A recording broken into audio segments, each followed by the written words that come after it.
آج کی اس گفتگو کو ہم قرآن اور حدیث کے حوالے سے مدینہ پاک کی عظمت اور مدینہ پاک کی حاضری کے فضائل بیان کرنے کی سعادت حاصل کرتے ہیں۔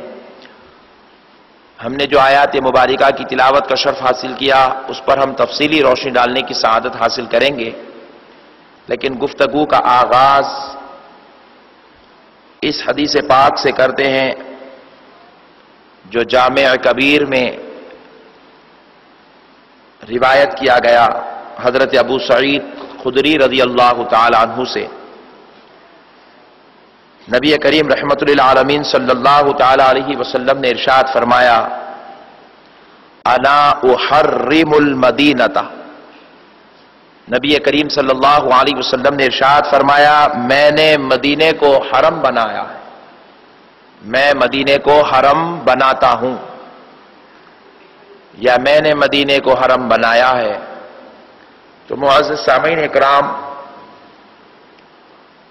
آقا نامدار مدنی تاجدار صلی اللہ تعالی علیہ وسلم اس حدیث پاک کے اور بھی الفاظ ہیں جو نبی پاک صلی اللہ علیہ وسلم نے تفصیل کے ساتھ بیان فرمایا۔ اس حدیث کو مشکات میں روایت کیا گیا اور امام مسلم رحمۃ اللہ علیہ نے بھی اس حدیث کو بیان کیا۔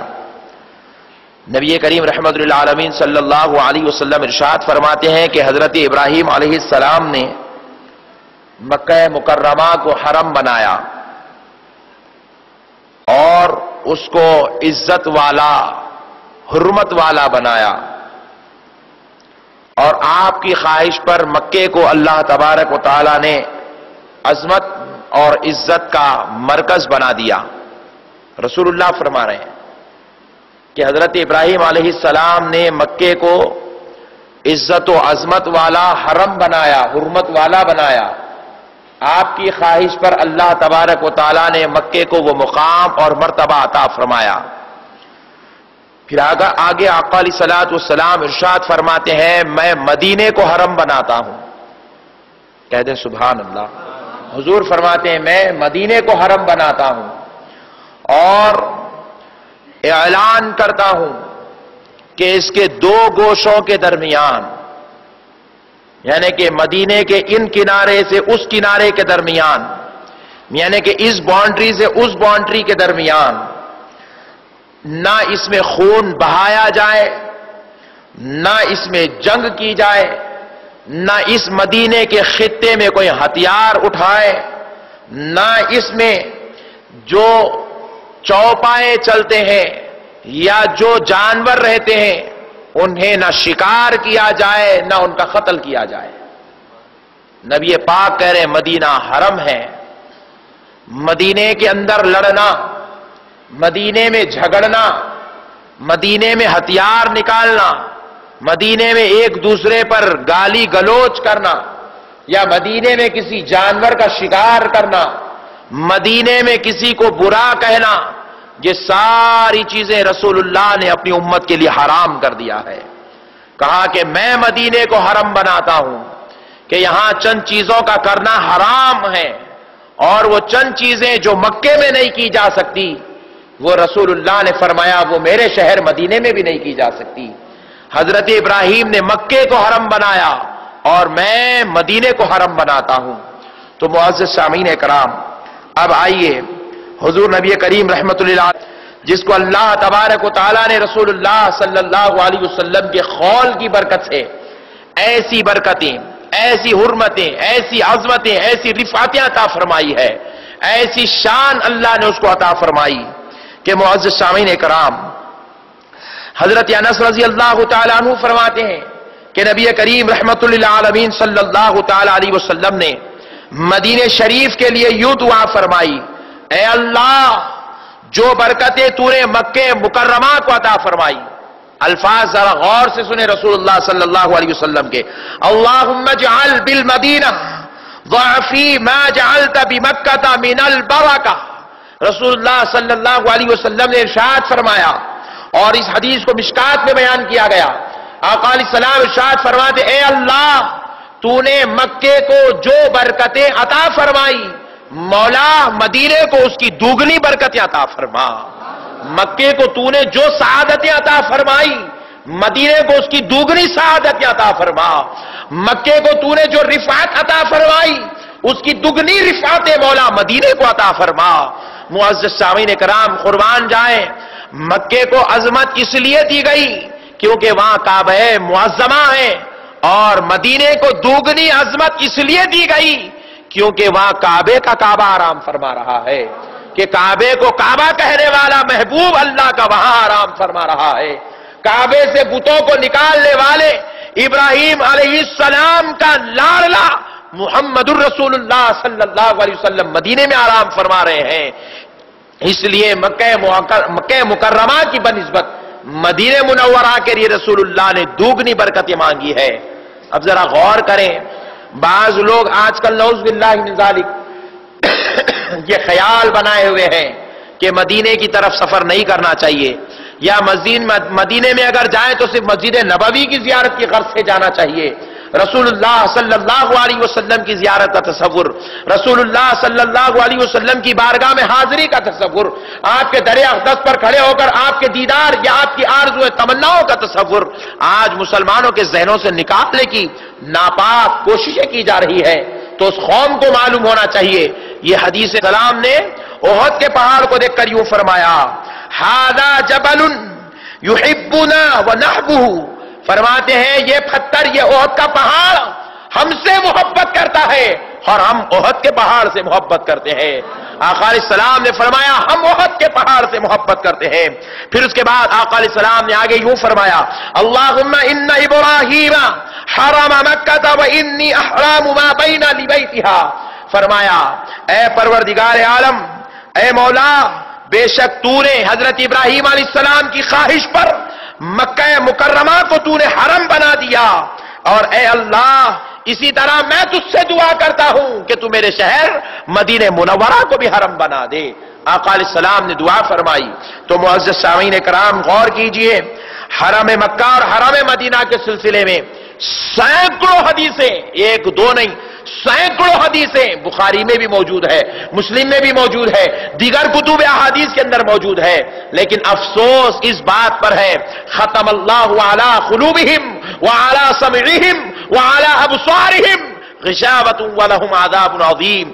جب ہم کسی کے دلوں پر مہر لگا دیتے ہیں، کسی کی آنکھ پر مہر لگا دیتے ہیں اور کسی کی سماعت پر مہر لگا دیتے ہیں تو وہ اچھی باتیں سنتے بھی ہیں، پڑھتے بھی ہیں، دیکھتے بھی ہیں، سمجھتے بھی ہیں، لیکن اس کے باوجود بھی انہیں قبول کرنے کی توفیق نہیں ہوتی، کیونکہ غشاوۃ ولہم عذاب عظیم، ہم نے ان کے لیے دردناک عذاب تیار کر رکھا ہے، دردناک عذاب تیار کر رکھا ہے. معزز سامعین کرام غور کیجئے. پھر اس کے بعد ہم اس کے اور آگے دیکھتے ہیں تو ہمیں پتا چلتا ہے کہ ہمارے پیارے آقا رحمت للعالمین صلی اللہ علیہ وسلم فرما رہے، اے اللہ یہ احد کا پہاڑ ہم سے محبت کرتا ہے اور ہم اس پہاڑ احد سے محبت کرتے ہیں. پھر یہی نہیں معزز سامعین کرام، وہ تو بے جان پتھر ہے، بے جان پتھر جب رسول اللہ سے محبت کرتی ہے تو رسول اللہ اس سے محبت کرتے ہیں.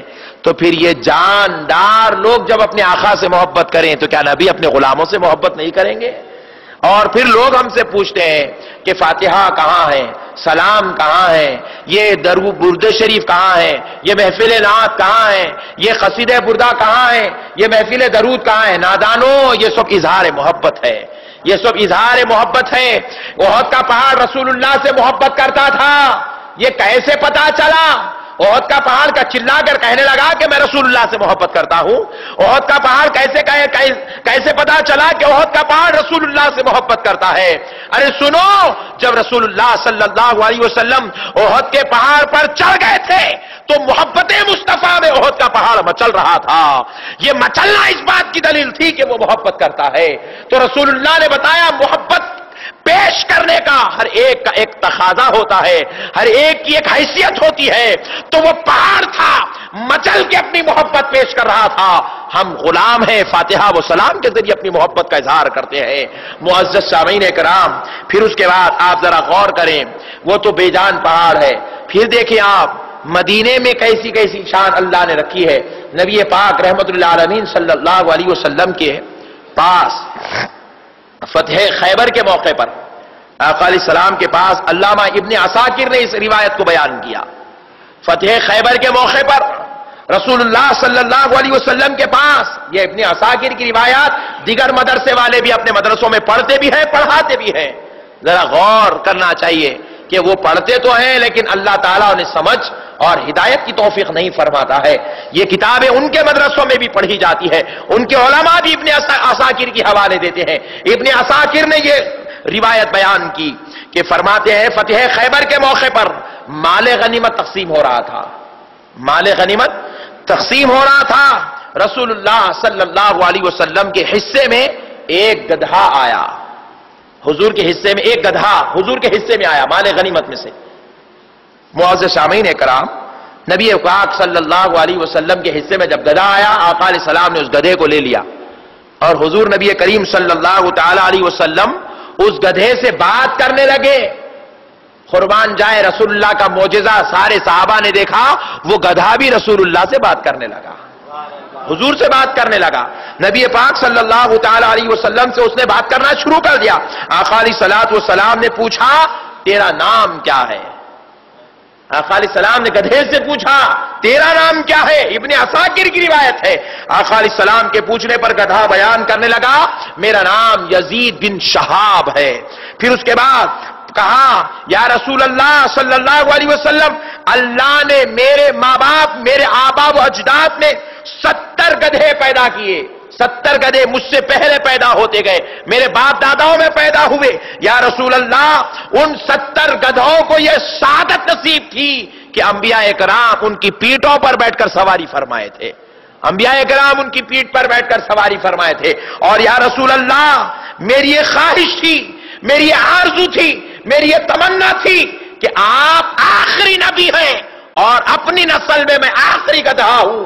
میری یہ خواہش تھی، میں ہر روز، ہر وقت، ہر بار اللہ کے دربار دعا کرتا تھا اے اللہ تو نے میرے 70 باپ داداؤں کو نبیوں کی سواری بنایا اور میں اپنی نسل کا آخری گدھا ہوں، مجھے محمد رسول اللہ کی سواری بنا دے. یا رسول اللہ میں ایک یہودی کے پاس تھا، مجھے مارا جاتا تھا، مجھے پیٹا جاتا تھا، مجھے ستایا جاتا تھا، اور یا رسول اللہ جب جنگ ہوئی تو جنگ میں مجھے لایا گیا، اللہ نے میری دعا قبول کر لی، مال غنیمت بنا کر مجھے آپ کی گداگری کے لیے بھیج دیا، آپ کی غلامی کے لیے بھیج دیا. ذرا غور کیجئے معزز سامعین کرام، ایک گدھا ہو کر آرزو کر رہا ہے کہ وہ در مصطفیٰ پر پہنچ جائے. اللہ اسے یہودیوں کے چنگل سے نکال کر پہنچا رہا ہے، یہودیوں کے چنگل سے نکال کر پہنچا رہا ہے. اور اگر کوئی مسلمان بھی کہلائے اور یہ بھی کہے کہ میں نبی کے دربار میں نہیں جاتا تو وہ گدھوں سے بھی بدتر ہے، وہ جانوروں سے بھی بدتر ہے. وہ انسان تو ہے لیکن انسان کہلانے کے لائق نہیں ہے. معزز سامعین کرام، پھر قربان جائے نبی پاک صلی اللہ تعالی علیہ وسلم نے اس گدھے پر بیٹھ کر سواری فرمائی. اور ایک بات دیکھیے، بعض مرزائی ہے، قادیانی ہے، بدبخت بدنصیب ہے، کہہ رہے ہیں کہ مرزا غلام احمد قادیانی آخری نبی ہے. نعوذ باللہ من ذالک، لا حول ولا قوت الا باللہ. ارے رسول اللہ کے زمانے کے گدھوں کو بھی اس بات کی خبر تھی کہ آپ آخری نبی ہیں. رسول اللہ کے زمانے کے گدھوں کو بھی خبر تھی کہ آپ آخری نبی ہیں. اور یہ انسان ہو کر کہتا ہے کہ نبی آخری نے، میں آخری نبی ہوں. نعوذ باللہ من ذالک. کتنا بدترین ہے، کتنا بڑا بدنصیب ہے، بدبخت ہے، دجال ہے. تو الغرض معزز سامعین کرام، تو وہ گدھا جو رسول اللہ صلی اللہ علیہ وسلم نے اس پر بیٹھ کر سواری فرمائی، حضور کا ایک وطیرہ تھا، حضور کی عادت کریمہ تھی، کچھ نہ کچھ سرفراز کر دیا کرتے تھے. جو آتا سرکار کے دور پر کچھ نہ کچھ تو لے جاتا. آقا علیہ السلام نے کہا ہر گدھا ہوتا ہے لیکن کسی گدھے کی کوئی شناخت نہیں ہوتی. گدھے کی کوئی شناخت ہوتی ہے کیا؟ کسی گدھے کی کوئی شناخت نہیں. پوری کائنات کے گدھے ایک جیسے ہوتے، لیکن رسول اللہ نے جس گدھے پر بیٹھا اس کو ایک نام دے دیا، اس کی ایک شناخت بنا دی. قیامت کی صبح تک گدھوں کا ذکر ہوگا لیکن کسی گدھے کا نام نہیں لیا جائے گا. لیکن مصطفیٰ کی خدمت میں، محبت میں جو آ گیا، مصطفیٰ کہہ رہے لو میں آج سے تمہارا ایک نام مقرر کرتا ہوں اور میری امت تم کو اسی نام سے یاد کرے گی. حضور نے اس گدھے کا نام یعفور رکھا. یافور نام سے اس کو پکارا جاتا، اور عربی لفظ ہے یافور، اور یافور کا معنی آتا ہے حد سے زیادہ تیز رفتار۔ حضور نے کہا سارے گدھے جہاں پیچھے رہ جاتے ہیں، جو گدھا سب سے آگے نظر آتا ہے وہ میرا گدھا ہے، جو مجھ سے محبت کرتا ہے۔ قربان جائیں، حضور نے اسے سرداری عطا فرما دی، یافور نام سے اس کو سرفراز فرما دیا۔ معزز سامعین کرام، پھر اس کے بعد اب ذرا